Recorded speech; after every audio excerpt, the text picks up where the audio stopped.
business in the boardroom. Well, today we've got the wonderful Lorna Wagna from Maritime Solent. And this is what I do now. Lorna's very aware of this. So this is what I do. I find a woman that inspires me and I stalk you. It's me again. And then eventually when we're at an event, you come up to me and say, Tatum. And I'm like, tick, she knows who I am. So that worked, didn't it? So Lorna, thank you for coming on today. No problem.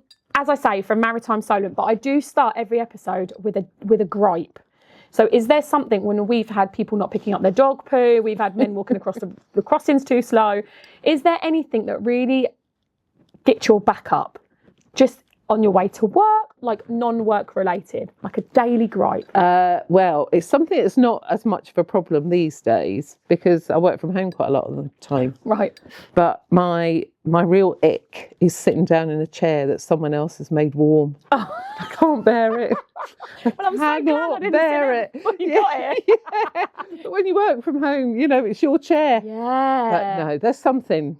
Or like a train, someone's got up and you sit down. Yeah. Would you wait to air it out a bit? I might. I might stand. Do you want to sit? No, after you. I'm fine. That's so funny. Although now you say it, that is a bit gross. It is. That's just their bum warmth, isn't it? It's just, it doesn't feel terribly hygienic. No, you're right. I've never thought about that. And I'm a public transport anchor, as they say. Ah. So I don't drive. So that is my life. So now I'm going to be forever stood up. Right, sorry. Or, no, that's all right. Or if it's the beginning of a journey, I'll be safe. Get on the train at Fratton, I'll be safe. Oh, sorry. Right, well, thank you for coming on today. Now, I would love to talk about lots of things. So, Wister, I would love to talk about. I would love to talk about getting young people into the maritime sector. Yeah. You're very passionate about that. But let's start. You are the ultimate connector in maritime. You just are. Okay. You're like, you need to talk to this person, you need to talk to that person. Or if we ever think, oh, we're not sure where to go, why don't we ask Lorna? Lorna will know the person. And you always do. You know everyone who's everyone, I think, in the maritime sector. I feel like you do. Or they know you anyway. Right, okay. It's the hair. It's the I said hair. that to you earlier. Yeah, it's the hair. She got curly hair. Yes, yeah, she that's has. the one. So what I'd love to talk about is your career journey. How did you get into maritime? I did just say to Lorna that I always do a little bit of stalking on LinkedIn and socials, and I found Lorna's private life to be very private. So she's just asked me to add her on Facebook, so I'll do that. But so for today, there's no juicy gossip for behind the scenes. Although what I will say is the first time you agreed to do a Zoom with me or a Teams, I was really nervous. You probably don't even remember this. And I said, I couldn't jump on a Teams with you. He was like, yeah, of course. I said to Sarah, Lorna's replied. She said yes. She said, great. And it was hilarious. I was really nervous. I hadn't quite got to terms with Teams yet. And I was really nervous. And you sat down. And then your cat just came and stood in the camera. And you were like, oh, sorry, I can't shoo her out the way because she'll just come back. So we were just waiting with this cat on the screen. And I just thought, you know what? I love Lorna, so that's great. But is this something you've always wanted? Have you always been passionate about the maritime sector? Up until 6 years ago, I knew next to nothing about the maritime. What did you do before that? So prior to coming into this role, I managed the support services at Eastleigh College, and everything from the front desk really. So first inquiries.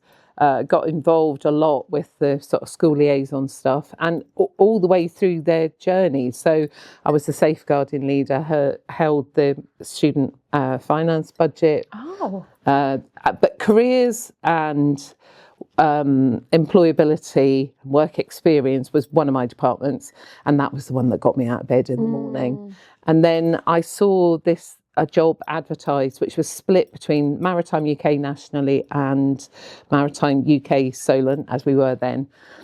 But nationally, it was about creating the careers programme for the sector. Oh, I see. So it was the careers link that came out of education. And I suppose because I'd worked in FE for such a long time, there were two, you were asking about bugbears. No one ever told me about maritime. There I was as the careers leader, 6 miles from the port as the crow flies to ABP, you know. Yeah. And yet, as a college, we hadn't specialised in maritime in our careers programme because no one was coming out and telling you about it. It's crazy, isn't it? So I came with that perspective. So I kind of knew what the receivers in what format it needed to be to get schools and colleges to engage. So yeah, FE, and prior to that, I worked for the National Childminders Association. Oh, really? Oh, wow. Yeah, so a lot of like early sort of education, and then up to and way back, way back, before I even had my family, I worked for a company that organised what were YTS placements. So it's always been, it's a bit like a modern apprenticeship in that you go to work 4 days a week and you go into college 1 day a week. Right, that's what I did when I did my hairdressing. Right, yeah. So I used to look after trainees. That means I'm old then. Does that mean I'm older than... I don't even know if I was classed as an apprentice. No, it means I'm older because I used to look after... In fact, I bumped into someone in Andover the other day. It was one of my students a really long time ago, yeah. So I've been involved with looking after people and helping them in their development in one way or another. I've done real early years, was a childminder when my children were really small, and then looked after childminders as part of a quality assurance network, and moved from that into FE. Amazing. And then on to maritime. Great. So that obviously is where your passion for getting youth into the maritime sector comes from. Yeah. And do you know, I never realised, I mean, I grew up in Portsea, literally next to the dockyard. And I think I only went to the dockyard twice, as in the historic dockyard. Yeah. It wasn't until my sister-in-law got a job there, she got us passes for the whole year with the kids for like 30 quid. So we went in there all the time, and then we'd go and watch the boat builders, and we'd go and have the tour around all of the Navy boats. Yeah. And then that kind of did coincide with me starting at SLR, and obviously SLR started maritime, SLR Marine. So I was shocked at how many jobs there were just in the dockyard. Yeah. And then you look at the Solent and how it's never told to our kids, it was never told to me.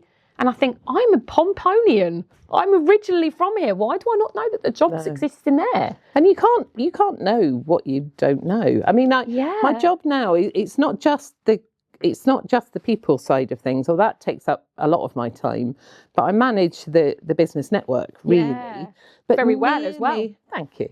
But nearly every business I talk to talks about where the people are coming from, what the people pipeline is, whether it's career starters and it's school leavers or apprentices or people coming out of university, or whether it's people that we want to steal from other industries and bring in.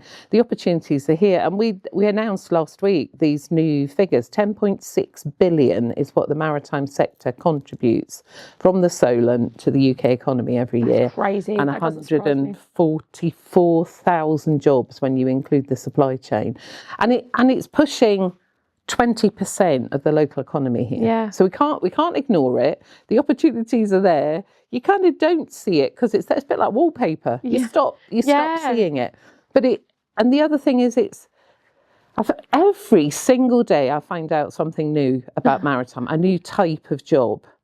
But we cover everything from water sports and leisure marine through the ports, the harbours, the marinas, the cargo ships, the fuel tankers, cruise. I think I've even been at a Maritime Solent event and Orca have been talking. Yes, absolutely. Because marine science and the health, the environment, that's a real hook for young people. They want to do something that is kinder to the environment than perhaps their parents' generation had, or their grandparents. Well, it's really funny you say that. I went into Admiral Lord Nelson School about a month ago and delivered a workshop for the year 10s about a career in maritime and what that looks like.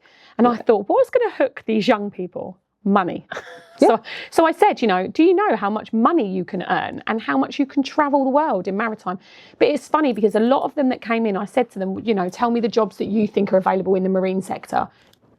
I think there was 15 kids, 12 of them said marine biology. Yes. Nothing else. No. Marine biology and the Navy. That's it. Yeah. Nothing else. No. And I was like, God, guys, there's the yachting industry, there's the, the port, there's the engineering side, there's the travelling side, there's the Navy side. It just never stops. No, and 75% of the people in maritime work on shore. Yeah. We make it possible for the other 25% to go to sea. Yeah. But if someone isn't designing the boats, building the boats, refitting, refurbishing, being a shipbroker, being a maritime lawyer, et cetera, et cetera, et cetera. How on earth do those other boats get to sea? Exactly. So it's just fascinating. It is fascinating. And the people in the sector I'm sure everyone says that about their sector, but the people in the sector are great. and they're good fun. Yeah. And I'm still learning. It will be 6 years at the beginning of May that I've been working in the So it's sector. fresh out of COVID then you started? It was in COVID. Within COVID. So I handed in my notice in the January of 2020 and left at the beginning of January and left in April. Wow. With my 12 weeks notice. So the first half of my notice was as you would expect. And then the world stopped. And then we had to set up systems where our students could access their lessons online. Some of them didn't even have tablets or laptops or whatever. We had students that were entitled to free college meals, and we had to change the whole system so that the cash went into their bank account so they could access some food. Oh, really? All my teams had to be working from home, and this was the second 6 weeks of my notice. And then so certainly not winding down. So then I finished, and I like to do a job and do it well. Yeah. But that wasn't finished. Nothing like it. But you know, I was expected to. I think it was the 4th of May. I was starting the new job, and I went from a college where we had thousands of people on site every day, and some days higher numbers than others, to helping the college shift to being accessible remotely. To turning up at my kitchen table with my laptop and going, what's this sector? I know about cruise, I know about the RNLI, but, you know, knowing very little else. Wow. But yeah, so it was quite a shift.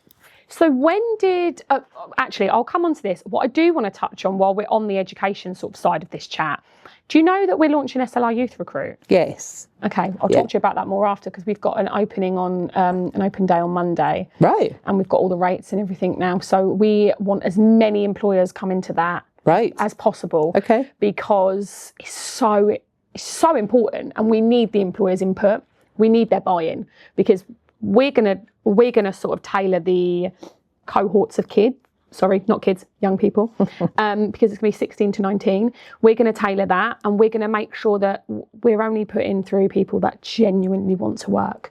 And maybe they've got help from their parents with lifts if they're quite young. But it will be a mainly ad hoc thing, I think, because young people, why do I keep saying kids?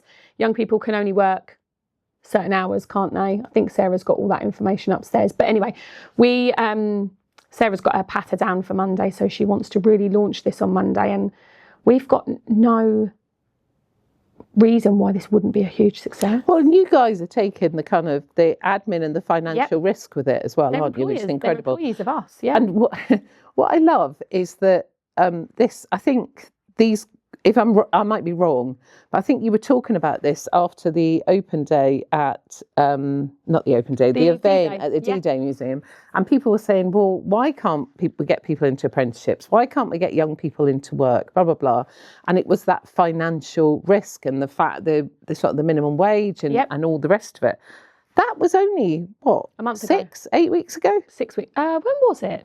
End of Feb. Yeah. And there you are, ready to go. That's what Sarah. I love. Have you met Sarah? I love small businesses that can be so dynamic and so agile, and they see a thing and they just you get on and you do it. Well, she was like, everyone always, and you know this, you go to events time and time again, and all you hear is problems. And we're like, where's the solution? There has to be a solution. So Sarah's very good like that. You know, every business she started has been successful, and it's hit the ground running. So she's impatient. She's an impatient Aries, and we're in Aries season now. So hence why she's like, right, let's just get this done. You know, she knows that she owns a payroll company as well. So that's that. She knows how to recruit. We're in talks with all of the schools, and Aaron butts in at the college, and, you know, you guys are passionate about it. And everyone we talk to, all our clients say, oh, there's a skills gap. Well, then it's your responsibility to bring someone in, actually. And that's now what we're going back to our clients that say that with. Well, then it's your responsibility to take on young people and give them work experience. It's that old thing, isn't it? Someone needs to do something about that. Yeah. And you go, well, you're someone. You're someone. Let's stop talking. I cannot bear talking shops. No. I haven't got the time for them, actually. Exactly. Let's go, let's talk about it, let's come up with a plan, let's put it in place, and let's go for it. Yeah. So that would be a great thing, you know, when you do your open days. I know for a fact, Sarah. The next one's 13th, isn't it? Oh, no, that's not a education open day, is it? The 13th at the port. Is that just a port open day? 13th of June is the community day for Portsmouth I'm going to bring Port. my kids to that. Oh, yeah. And that they didn't do one last year because there was a lot of building work going on at the port with the shore power going in. But 2 years prior to that, and they've had more people come each time. And really, it's about making the port accessible and helping the residents of Portsmouth and the immediate area sort of appreciate what's going on there. But again, I'm going to take my 11-year-old and he's going to think, this is really cool. Yeah. Wow, I can do that as a career. Oh, wow, I can do that as a career. That cruise ship looks cool. Do you know what I mean? And we've got real examples of people that came along to the Open Day and are now working in the sector. Amazing. So, but the thing is, you bring the parents as well, because there is a little bit of, well, no son of mine's working down the port. You can get yourself a proper job. Because they don't understand. Yeah, it still exists. Wow. They don't understand the advanced technology that they're using. They don't understand the commitment that the ports and shipping companies have to clean maritime. And you know, one of the skills gaps is data analysis. Believe it or not, I spoke to Carnival UK. And they were talking about skills gaps, and of all the things that I thought they might have said, data analysis was at the bottom of that list. So that is people that would be following a pathway, probably doing A-levels, I imagine, and probably looking to do maths or science or economics or business studies or management or whatever at university, that would come out with maths and statistics and further maths and all the rest of it. Wow. But they have a shortage of data analysts. But that's the way that, because we're all so much more reliant on computer systems, and the computer can pump out the numbers. Yeah. And AI can have a go at analysing it for you. But you have to set the parameters, and then you have to set the variances so you can spot the bits, go, well, that doesn't make sense. What on earth is that about? Yeah. But yeah, of all the skills, that was the last one I expected Carnival to say. Yeah. You'd expect like bodies on the ship, or you know, like crew. Yeah, or people in the sales departments that are selling holidays or whatever. I mean, it's a big office building, isn't it? Yeah. Essentially, in Southampton. Yeah, Sarah went up there a couple of weeks ago, actually. But data analysis, and they're not the only ones that are saying it, but that's just an example. Interesting. Well, I know that there'll be a lot more talks, I think, with you guys and Sarah about youth recruit and stuff like that. So that will be a Sarah job. But going on to Maritime Solent. So when did you officially launch Maritime Solent? So Maritime UK Solent, we used to be called. Yeah, I remember. But we're not. We changed our name at the beginning of last year. So because I think people thought we were like the regional office as part of Maritime UK, and we never were. We were always a completely separate organisation. So that decision was made. So Maritime Solent was launched before I started, 2018, 2019. And really, it was a programme of work that the Local Enterprise Partnership funded. Right, okay. It sat under that umbrella in the same way that they supported the engineering sector, health and social care, tourist economy and construction. And they were, alongside Maritime, they're the biggest sectors locally. But the work got bigger and bigger, and there was more and more work to do on maritime and less with the other sectors. So eventually, Stu and I separated a bit, and then Maritime Solent became a limited company. So it was owned by the LEP, but completely separate. And then the government decided that local enterprise partnerships wouldn't exist anymore. Right. So it was just as well that we had. Yeah. But in that process, we've gone from being a fully funded programme by the Local Enterprise Partnership to being essentially a micro business startup and having to wash our own face. So that was when I love that expression. That was when we launched the partnership model, because we need to be funded by industry in order to keep doing what we're doing. And we've had really good response so far, but we need to grow that more. But there are just two of us. There's just Stu and I. I can't believe that. Yeah. So I know that, but whenever I go to an event, the events are so impressive and they're so seamless and they're so busy. Oh, I'm glad that's what you saw, because we were running around like mad things in the background. I didn't see that at all. Every time I saw you and Stu, you looked very composed. And I just think for two of you to be doing all of that, it's incredible. So hats off, because that is a really big deal. And I think that was your second summit, is that correct? Yes. Yeah. And it was packed. Yes, I think it was 220 people were there. It was a great room to do networking in.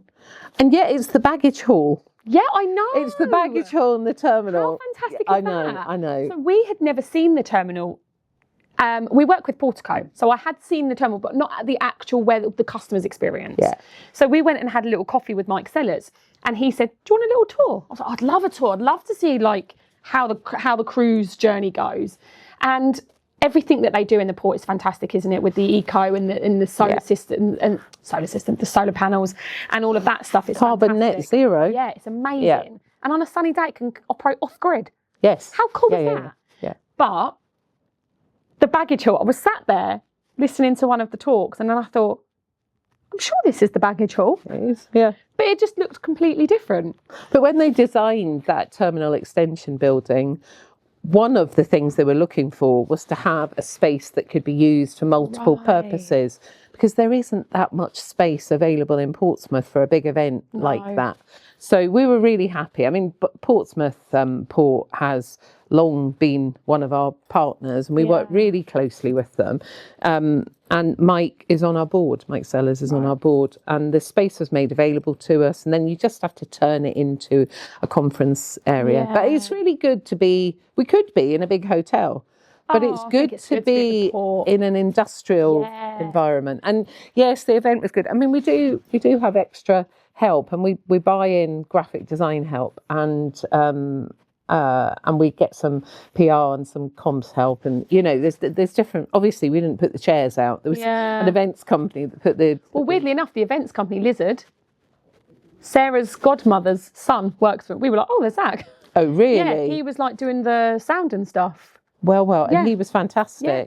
So I'm so glad you didn't see the little hiccup in the afternoon. But there was at one point where we all went and we don't know what happened, but but our laptop froze, and we lost some of the slides whilst people were talking. So they disappeared from the master deck. So we were running around and re-emailing things across, and Zach was uploading them again into the master deck. And at that point, the Wi-Fi was dropping. Oh, God. And you didn't quite have the broadband, and people are on the stage, and it is all happening. I remember when I first had my interview for the job that was split between Maritime UK and the Solent. And they said, obviously you've worked in Hampshire and you've done networking and blah, blah, blah, blah, blah.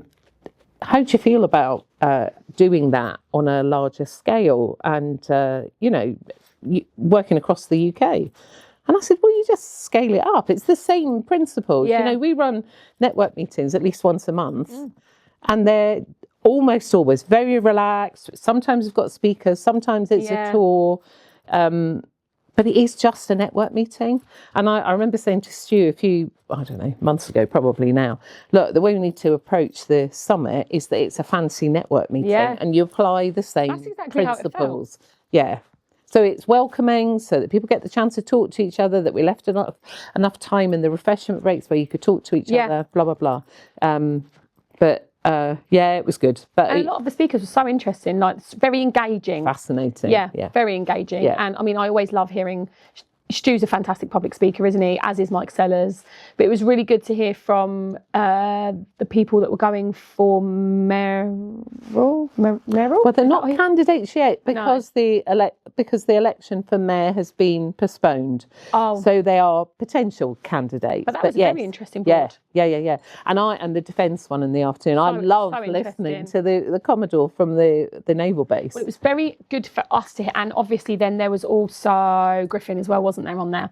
And that was very interesting for us because that's our history, is MOD and defence and, that sort of marine side. So it's very interesting for us to see. And we keep talking about SLR needs to diversify because that's all looking very different now. So very interesting to see it and hear it from a behind the scenes sort of thing, Well, and they're also, what he's saying, what he was talking about was obviously the state the world is in now and kind of where we're at and what the geopolitics and all the rest of it. But at the same time that the Royal Navy is evolving and he has this real passion to break down the red tape and the timescales that it takes to get new technology onto the ships, into the hands of sailors and Royal Navy personnel. And so, you know, you could be looking at something that formerly was tested for I don't know how long, but he's kind of gone, we haven't got the time for that. Yeah. We need to move quicker on this. So I think it's called the Capability Accelerator, and how he wants to work with businesses to pull things through Which quicker. is great, I Which think. is fantastic. Yeah, and that's what you need. you need the fresh thinking, and someone say, I don't care. That's where we've always done it. That's fine. Yeah. Times have changed now. Let's, you know, and it's a bit the same. I get really frustrated. You've probably heard me saying this before. People talk about clean maritime, and they talk about different propulsion systems and battery storage systems and shore power at the port we've talked about and so on. And yet nationally, if you talk to people about where that sort of technology is being developed, they'll all tell you it's in the southwest or it's in Northern Ireland or whatever. But there's so much of it going on in this part of the world, robotics and autonomous boats and clean maritime and so on. And that's been reflected in the amount of funding that local businesses have won in the clean maritime demonstration competitions. And we've had what might be perceived to be more than our fair share of the national pot. But that's because those actors are here. That's where the work is happening. Yeah. And we need to raise, I suppose, ultimately that's what we're doing. Maritime Science to lead, champion and grow the sector. So to be that sort of hub and spokes model and be, you know, you said about being connected. The most common email that I get is, Lorna, you might not know the answer to this, but I bet you know who to ask. And I'm sure you do. All versions of Yeah. that email. But that's the point. We can convene people, we can bring them together, we can connect people. We've got good contacts with government. Information comes down to the sector through us, as well as us feeding it up. And we work really closely with the other regional clusters around the UK. So there is a collective sort of aspect to that. Champions about raising the profile, and big events like the summit are for that. Our awards, the awards were 22nd of great. October. They were great. And also then Shipping Week. That's not this year, that's next year, isn't it? Every other year, That was fantastic. I think we only did one event because we were a bit late to the shipping party. So I think you invited us to the event near Tower Bridge. Yes, Womblebond Dickinson. I was like, I want to work here. Oh, me my too. God. A champagne bar in the office. And me and Sarah made like best friends with the guy that was doing he was wonderful. We were chatting to him And the view. I mean, the view from those buildings is incredible. I wouldn't want to work in London every day. No, me neither. But I felt like I was in suits. It's really interesting. So last year at London International Shipping Week, as part of that championing the sector, it was about launching that document that we'd created, which was a brochure showcasing the global leading training and education offer that is available in this part of the world. And ultimately, that is about attracting inward investment. We want businesses to recognise that they want to come to this part of the world, create the jobs here, create the wealth here, so that everyone in the region benefits. Everyone that lives and works here benefits from that. Because they won't find anywhere else in the UK, actually, anywhere else in Europe, that has that concentration. So we're now moving on to London International Shipping Week next year, and we've got a plan to create another brochure, but this will be about the unique research, development and testing offer. So we had a meeting at Airbus, for example. It's not that far from here. And they were talking about the MRI scanners that they've got that can measure stress in materials to the most incredible tiny little measurements. And I don't even know that. My husband's a scientist. He'd be able to tell you what the terminology is, but I can't remember. But what they said was these stand unused a lot of the time, but other people in the sector, for a cost, we'd be able to access that. Well, we need to make sure that there is some sort of directory. So if you're working on advancing technology and you need some testing, you know where to go. Like a maritime yellow pages. Exactly. So then you've got this training and education piece, skills piece, and then as a directory, and then you're going to have the research and development directory. So that's for next year. So that'll look out. Exciting. London International Shipping Week 2027. Yeah, that's exciting. And look, Ed's just given me the eye, so that means I'm running over. But before you go, I want to really quickly talk about Worcester. Yeah. We love Worcester. And Worcester was part of our event at the D-Day. Yeah. But also, Worcester hold a fantastic lunch. Is it once a month or is it once a quarter? The London ones. No, the lunch that you guys do. No, it's a breakfast, isn't it? We meet for like a breakfast and a coffee. We did a brunch. Brunch. And then hardly anyone ordered any food because we're all too busy talking. Well, yeah. So Sarah and I came to the first one at the Boathouse, which is what a beautiful venue. Oh no, perfect. We came there, and then I think the last one, 2 of the other girls came, but every time we've come away and said, oh, we met some fantastic women, and you know, maybe not directly that we're going to do business with, but most certainly that could grow our network. I think the thing with Worcester is a national and international organisation. They celebrated their 50th birthday. It stands for Women in last Shipbuilding year. Association. Women in Shipping and Transportation Association. It is a paid-for membership offer.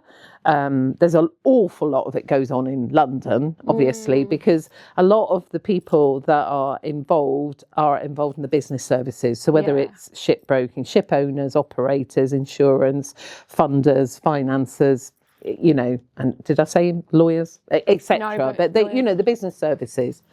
But what under Monica's presidency, she has been driving to see a higher recognition and profile for Worcester, and they've got, I don't know what you call it, but there's like Worcester Germany, Worcester. Oh really? Oh yeah, it's international. Absolutely international. So when I was at SMM Hamburg a couple of years ago, I went to the Worcester Germany event at that trade show. Right. So do they do a lot of Worcester? Because I know you've got a main event at Seaworks every year. Yeah. Is that quite common? They do main events at a lot of these trade shows. Yeah. So they've been working with us because they want to raise the profile within the regions. And a couple of years ago, we had our first Worcester event, our Maritime Solent Worcester UK event. And we do a couple of things. We do big, formal, shiny panels, speakers, etc. And then we also do informal brunch meetings or after work drinks meetings or whatever. And it's twofold. One is to help, well, three points. One is to create this network of women in the sector so other people know who else is out there. So if you are looking for a business connection, you think, oh, I met that woman at blah, blah, blah.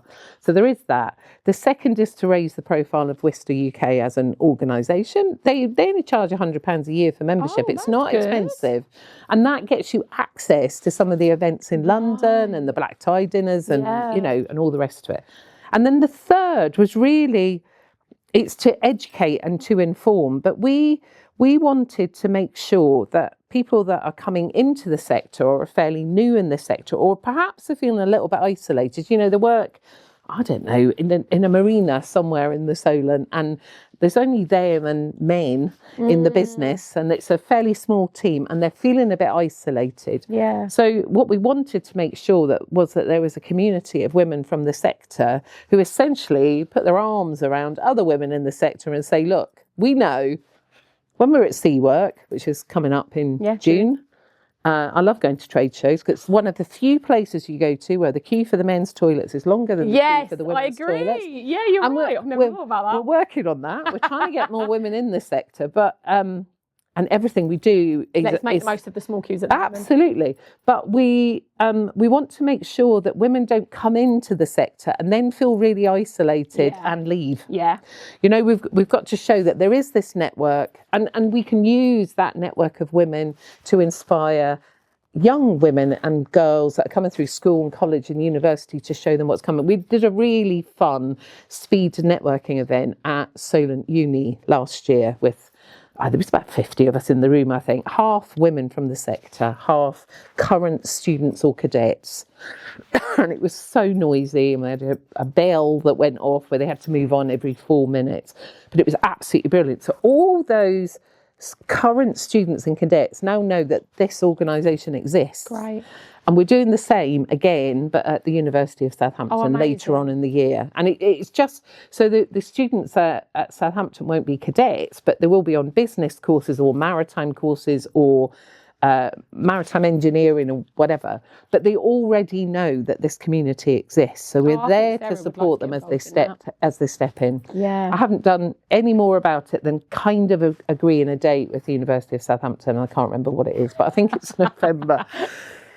It's after the awards, so I think it's November.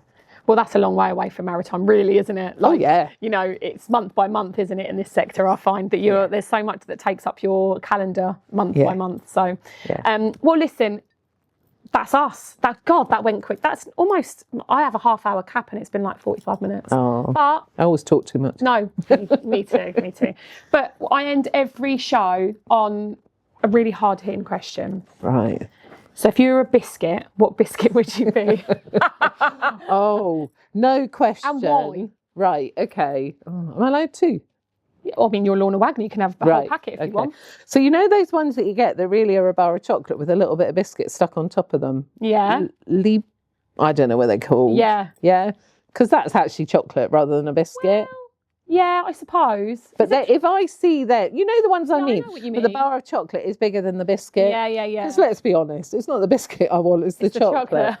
And then if I was being a little bit facetious, I would say a Jaffa cake. And then that opens a whole new question. Yes. Is it a cake or is it a biscuit? And does anyone care they're Jaffa cakes? I don't know. I feel like it's a cake though, Lorna. But it's open to interpretation.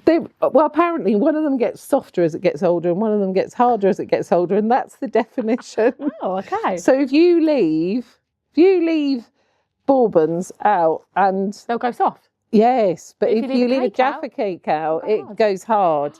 And that's the science. Wow. No. So don't leave them out. No. Just eat them. Just eat them. I mean, I'm not a Jaffa cake fan, but yeah. No, I love a Jaffa cake. They made them on Bake Off once. And I had a go at making them at home. Oh my God. Was it the hardest thing ever? Oh, trying to get chocolate to set on top of jelly. Yeah. I mean, it's like it's like physics or chemistry or some sort of science experiment. And then you think, oh, they're 99p. But I was working at the college at the time, and there was a few of us that used to have a go at whatever they'd made on Bake Off and then take it into work the next day. Did you take them in? It was an absolute disaster. That's Tasted hilarious. nice, So but just eat them with your eyes shut. Yeah, in the dark. And in the dark, it tastes fine. Well, thank you, Lorna. I really No appreciate you. Lorna Wagner, everyone. Bye. Business in the boardroom.